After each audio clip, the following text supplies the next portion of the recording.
कौन आपण मानक राति निद होनी राति बारंबार निद भांगुची बेड्रे बहुत समय शोला पर भी निद ठीक से होनी आउ निद ठीक से न होगापाई आपण दिन सारा टायर्ड फील करुँच कि।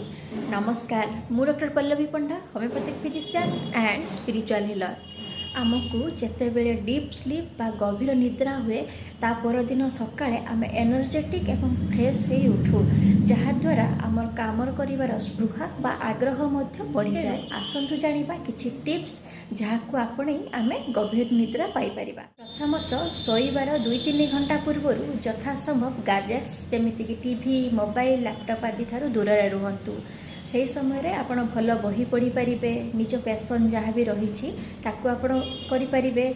भल म्यूजिक शुणा द्वारा भल निद होता है। द्वितीय शोइबार 2-3 घंटा पूर्व रात्रि भोजन करनियंतु, जहाद्वारा खाद्य भल हजम होगा सह भल निद होता है। तृतीय हॉट फुट बाथ, अल्प गरम पानी रे जेतिकी गरम आपण सही पारे सेतिकी पानी रे निज गोड़ को 10-15 मिनिट बुड़े रखंतु, तापर गोड़ को पुछी सोई जातु, जहाद्वारा आमर फिजिकल स्ट्रेस, बॉडी पेन जहाँ भी रही से सब कम होता है। चतुर्थ, प्रत्येक दिन जहाँ भी झगड़ा, स्ट्रेस, एंजाइटी रही ताकू सही दिन शेष करने चेष्टा करंतु। आपण ताहा जर्नालिंग माध्यम रे करि परिबे। धन्यवाद।